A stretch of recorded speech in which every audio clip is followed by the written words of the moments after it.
Hey, it's Kurt Thompson back here again.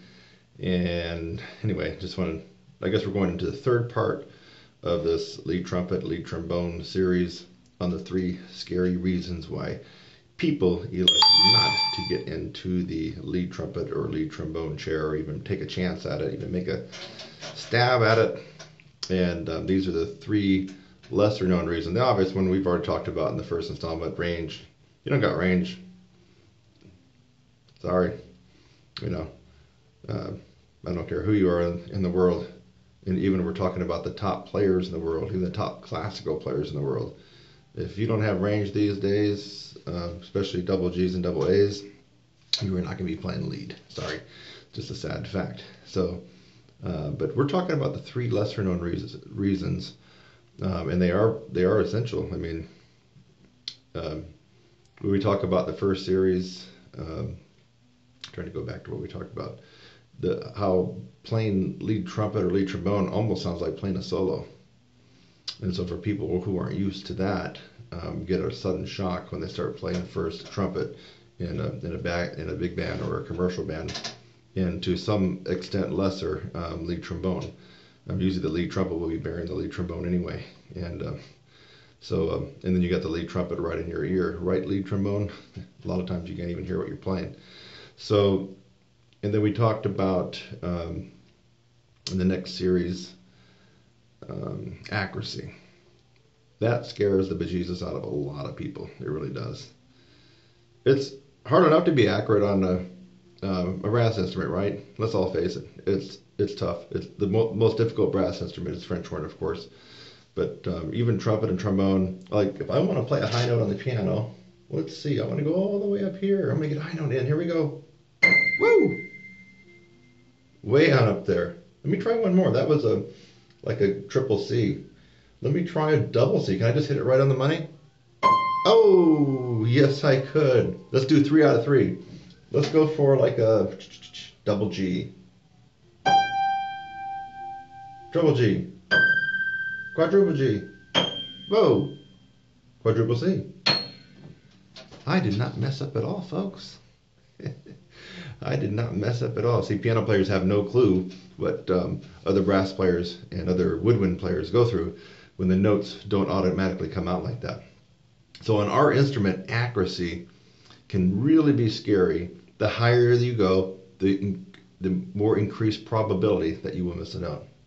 Sorry, it's just the way it goes. It's science, it's logistics up there. And so you can actually increase the odds in your favor by practicing a lot of different accuracy and interval studies. And we learned that in the second installment. Now the last installment. Even some people who already play lead or have tried to take a stab at it might not even have realized this. There is a psychological situation when you start playing ledger lines above the staff. Now this goes more for trumpet. Trombone, you guys have been used to this since you were in 8th grade. But for trumpet players, you hit a high G right above the staff, your high A and your high B, then finally you arrive at the high C, which is 2 ledger lines and above the staff. I mean, that's kind of what most trumpet players are looking at. You start to go to high Ds, high Es, high Fs, double Gs, double As, and beyond. For the trumpet player, it can be very, very scary simply because we're just not used to seeing it. And so today's installment is going to be about familiarizing yourself with reading and playing ledger lines above the staff. And so I've included one example here, and I even actually went through and played it on my phone. Don't say anything about the quality, because I did it on my phone in this little tiny box of a practice room, and only one take. You'll hear there's no editing. I just played it down, and of course. It is what it is, just a raw, rough recording. But I'm looking at letter G.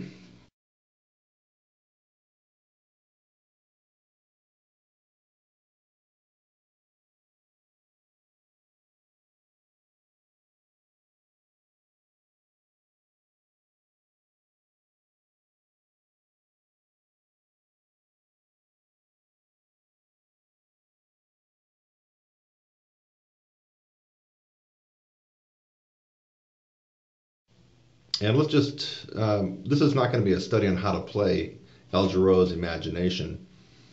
I would consider this a top tier lead trumpet part, meaning the average professional lead trumpet player. I'm not talking about college lead player or hobby player. I'm talking about your average professional lead trumpet player will not likely be able to play this or play it too well. Sorry, it's just the way it is. It's going to have to be your cream of the crop lead trumpet player that's going to be playing this. And so, but let's look at it for ledger line's sake. Now, this is kind of geared more towards trumpet players right now. Real quickly, you should be able to identify and play the notes very, very quickly. So if I go through line G, I'm going to just go through real quick. High C, G, B flat, A, G, E flat, D, C, D, A, or C, high C, A, C, C. And then now it drops down to C, E flat, F, G, B flat, right? We'll skip down to the line, skip a line and go to 98 because there's more ledger lines happening there. I start on a middle C with a little crescendo. Then you got G, E flat, F, G, B flat, C, and that's a high C, of course. And then C, A, B flat, A, G, A, C, D, E natural, D, C, D, C, B flat, C, C. Okay. Now let me move my, because I got this kind of blocking down. Here's the last one.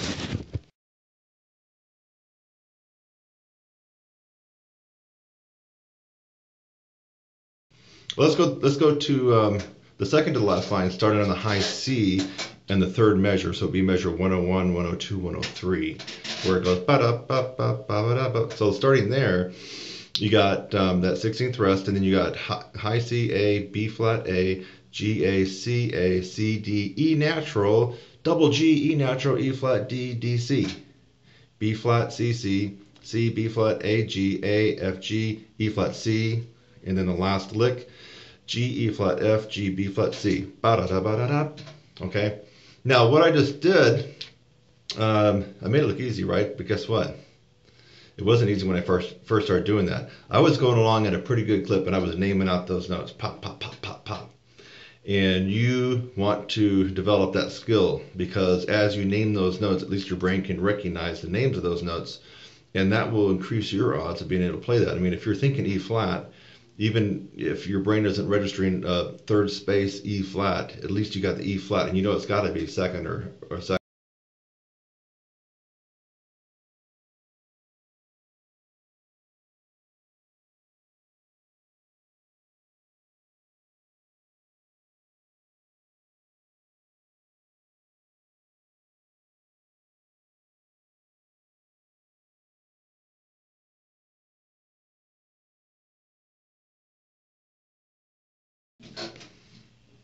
Okay, sorry about that. I got slightly interrupted. So we were talking about ledger lines, so you have to be able to name those ledger lines fast. So that could be a test. You could actually work that in and multitask and do practice. So you can practice, take a break, and go back and start naming these lines. And then you might want to go back and start fingering them. Now, I have different fingerings for some of these notes because they come out of tune if I play them like most others. For example, if I play E flat, it tends to come out flat on my horn. I mean, sometimes I will if it's a fast lick, but if I can, I might try playing it 2 and 3. It just seems to lock it a little bit better in place. Also, my E's, my high E's tend to come out flat as well. So I'll play those 1 and 2 a lot of times. Sometimes I'll play them open if it's going through a fast phrase. And D's are sometimes hit or miss. Sometimes they'll be right on the money with the first valve. Sometimes they're going to be flat, and I got to play it open.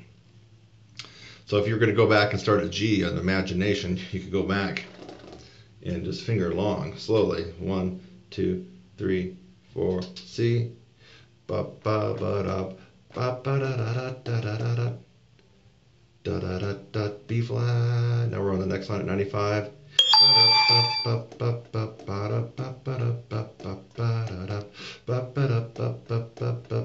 C. We're now on the next line. Now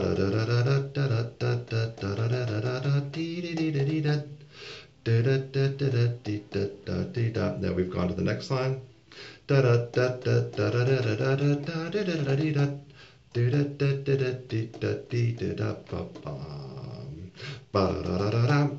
Okay, so you can practice fingering along. You don't have to hum along with it if you don't want to, but because you're not going to, you mean some of these you might not even know these songs that well. So, but you just want to practice the fingering along, practice saying the name, get used to when you're playing your high notes. A lot of people, you gotta go around in practice rooms. I need to listen to college people, show up to gigs or rehearsals with even other professionals, and people are all popping out notes like this. No,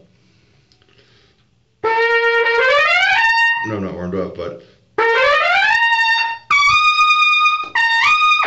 they kiss it off and they're feeling good about them. Yeah, I got a high F. Wow. Those same people would be scared to death to see that what they actually just played written out on paper. So they're used to getting the feel.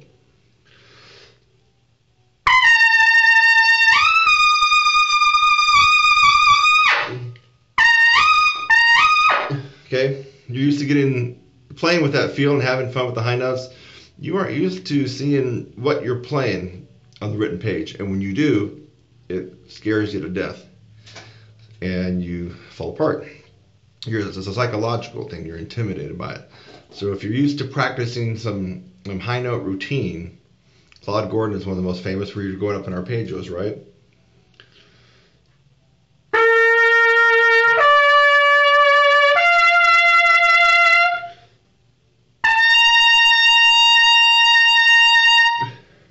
A lot of times people will go through his stuff and then they memorize it. And so once after you've gotten good at it, you start memorizing it and you're working your way up higher.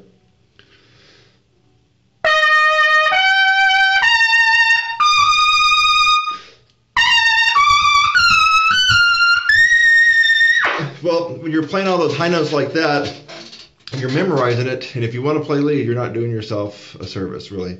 You should continue to look at those notes. If you got the Claude Gordon book, for example, you should be looking at those notes, even though you got it memorized. Because by playing some of those high notes and actually looking at what you're playing, will take a little bit of the intimidation factor and the fear out of playing lead trumpet. I'm here to tell you, you open up a book of 20 charts for a rehearsal or a gig, and you look at a sea of ledger lines. If you're not used to it, this is one factor that can really throw your game off for playing lead trumpet and for lead trombone to a lesser extent, because you guys are a little bit better masters at playing ledger lines than other staff. Okay, so what I'm going to do now is go ahead and put a little clip that I just did here in this practice room, what I was telling you about at the beginning, of me going through Algero's Imagination starting at letter G. And I actually turned on the metronome. I'm a firm believer in using the metronome in your practice, especially when you're working on music like this and very difficult music. It's too easy to cheat, slow it down when it gets hard, speed it up when it gets fast. So you're going to hear the metronome come on starting at number 91 at letter G. And it's just one take. Don't expect it to be perfect or even sound that good, but it will allow you to cross-reference the written music with all these ledger lines and what I'm actually playing. And then if you choose to, you can go back and work on this yourself and play along with me once you get going. So anyway, I'm Kurt Thompson.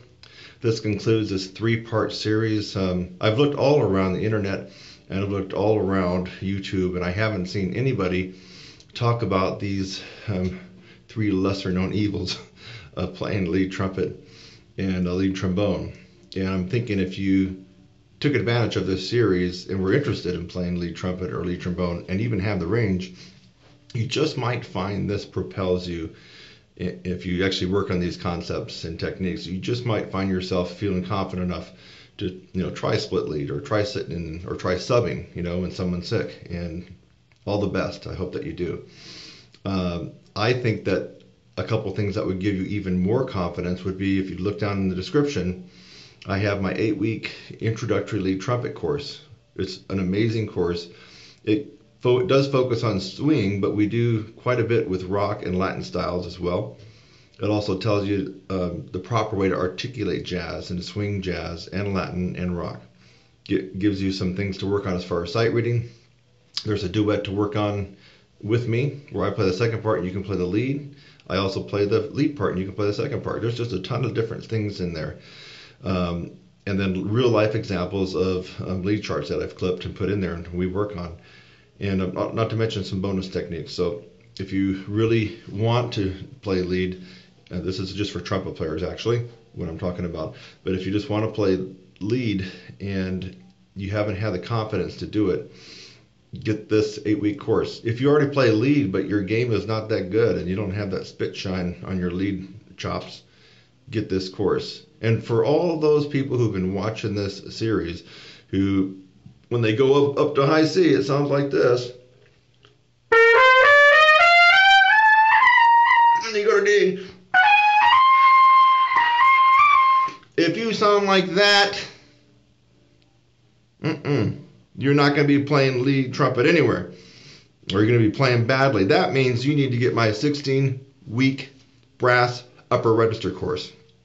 You can't go around playing like that. It's a horrible way to exist, and a horrible feeling when you get done playing and you're stifled out at high C's, D's, and E's. You need to get that 16-week course that everybody's been talking about, people have been reviewing, and add 4 notes to your range so you can actually start doing some fun things with your music. So, okay, enough lecture for today. Kurt Thompson here, TrumpetSizzle.com. Look for some more links down in the description. I'll catch you next time.